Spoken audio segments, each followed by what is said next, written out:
I am Ferdinand Marcos, and I am the President of the Republic of the Philippines.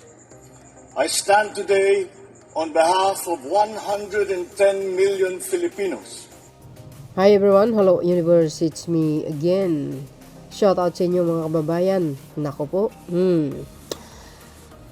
Anyway, meron tayong upload videos sa inyong lahat para malaman nyo ang katotohanan regarding sa impeachment trial ni Sara Duterte. Wow. Well, sabi po dito ng isang lawyer guys, kung patuloy na hindi dadalo si President Sara Duterte dito nga sa hearing ng impeachment trial laban sa kanya, 'di ba? Alam natin matigas si Sara Duterte, no? Yung pinapaira lang kayabangan na ang akala mo sa sarili niya siya ang batas na mas above siya the law, 'di ba? Sa law, ika nga, no? Pero may babala dito ng isang abogado. Para kumpleto detalyado guys, basahin po natin para ma-inform natin ang ating mga kababayan na kung saan nagtatanong sa atin, sinasabi paano yun kung hindi sisipot si Sara Duterte. Well, marami naman tayong video dyan galing kay Congressman Luistro, nasasagot niya naman po, but of course kailangan natin yung ibang opinion or ibang explanation ng ibang mga sikat na abogado. Okay, eto sinabi dito guys, March 26, 2020, March 27, 2026. Sabi po dito mga kababayan, pagliban sa impeachment hearing, magiging political funeral para kay BP Sara.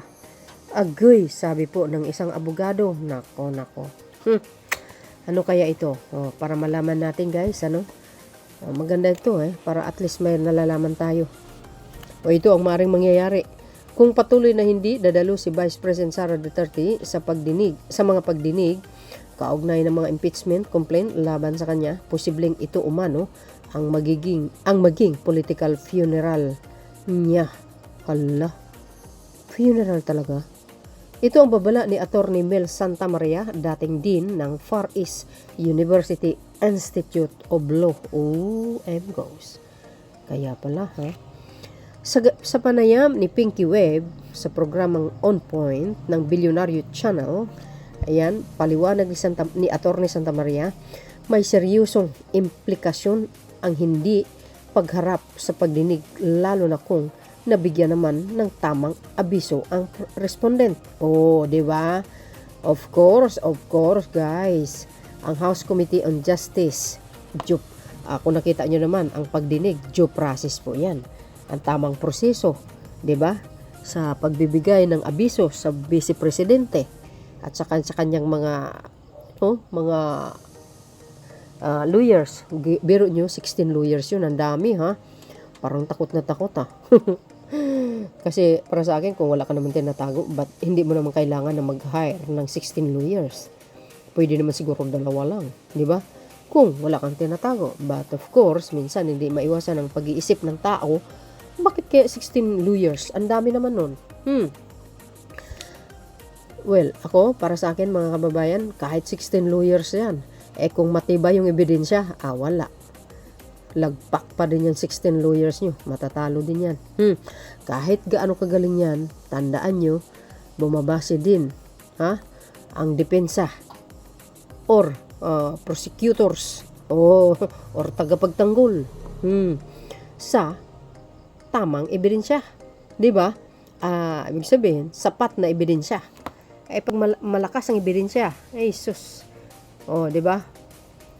Wala ka nang kawala doon. Hindi naman pwedeng baluktutin o baliktarin or gawing fake news, no. Lalo na pag real ang source. Delikado ka ngayon. Patay ka ngayon. But remember, before that, surely the respondent and the lawyers would have been already notified. Yes, of course naman guys. Hindi naman nagkukulang ang House Committee on Justice pag nagpadala ng abiso. 'Di ba? Talaga naman, at alam naman nila yan sa side ni Sara Duterte. Parang ang dating kasi sa nakikita ko, parang patay mali. Didma sila. 'Di ba? Parang ang dating sila sila ang batas. Yan ang pakatandaan nyo guys pagdating ng panahon. Pag tumakbo yan sa pagkapangulo, delikado, baka Baka siya na ang batas tulad ng papa niya. Maging maingat tayo sa pagboto. Ito pala nga, tigas niya, Kinakalaban niya talagang batas, In short, if you do not attend a hearing where you were duly notified, it's your funeral. You will waive your right to, let's say, look at it also. Dagdag pa niya. Ipinaliwanag niya na maaring talakayin ng House Justice Committee ang mga dokumento ni Duterte na isupina. Tulad ng bank records kahit wala ang respondent at kanyang mga abogado basta't sila ay naabisuhan ng maayos. Yes. Diba? Hindi naman nagkulang House Committee on Justice, guys. Alam natin ang kanilang pagdinig. Talaga naman maganda. Kikita natin. Subaybayan na po natin yan. Nasa due process. Sabi daw ni nagpadala sila ng sulat sa House Committee on Justice, guys. Correct me if I'm wrong. Na kailangan meron silang sinabi doon pero parang ang dating parang gusto nila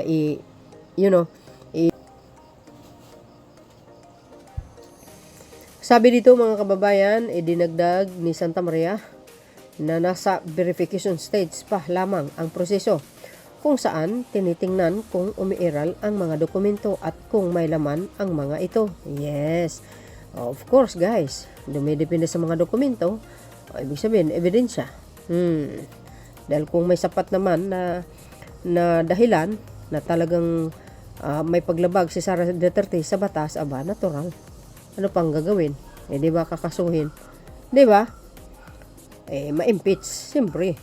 At saka ito yung verification stage na sinasabi ng Supreme Court, pwede mo ngang hindi nitty-gritty examine yung dokumento niya. Agay. Ang tanong lang dyan, okay, does it exist? Are there numbers there? Deposit ba yan ni Sara? Ganun? Okay, fine, verified. Ganun lang yun. Paliwanag ni Santa Maria. Nga naman, di ba guys? Ganun lang yun. Ang importante, may sapat na ebidensya. Kung talagang yung investigasyon nila, may nakuha silang malaking ebidensya, tapos walang backup na na statement galing kay Sara, maipakita yung kanyang dokumento na mapatunay na yung kanyang salin tama naman, wala naman siyang ninakaw o wala naman siyang paglabag sa batas, di absuelto, di ba? Pero kung mayroong nakita na talagang agay, sus, Maria Joseph, na paglabag sa batas at hindi ma-explain kung saan galing yung kanyang ill-gotten wealth, oh my goodness, tagilid siya dyan. Na siyempre guys, ano bang gagawin? Di ba kakasuhan, impeach, siyempre ma-impeach. Lalo pag wala siyang maibigay na sapat na dokumento para patunay na legal, hindi illegal. Ibig sabihin guys, dokumento kung saan yung malaking pera na nadagdag sa kanyang bank accounts, may sapat na dokumento kung saan galing, di ba? Hindi questionable yun. Pero pag wala kang sapat na dokumento na ipakita sa House Committee on Justice kung saan galing pinakamalaking pera, hindi mo maipaliwanag, patay ka ngayon. Goodbye ka, kulungan kang mapunta. Ibig sabihin, ma-impeach for sure. So, yan guys, ang source natin, ang patuloy na hindi nadalo si Vice President Sara Duterte sa mga pagdinig, kaugnay ng mga impeachment complaint laban sa kanya, posibleng umano ito ang maging political funeral talaga. Grabe, pagliban sa impeachment hearing, magiging political funeral para kay Sara Duterte. Goes.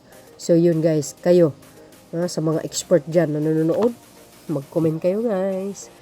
Yan, kaya abangan po natin mga kababayan, di ba? Talagang wala kang talagang takas sa batas. Siyempre, pag tumakas ka, big sabihin, umiiwas ka. Di ba? Wala kang hindi ka makakatakas sa batas. Pag napatunayan nagkasala ka, siguradong utas. Thank you guys for watching. See you again when my next upload. Follow me and likes, guys. And hit the button bell para laging updates, okay? Bye, bye, bye. And baboos. God bless everyone. There's more, guys.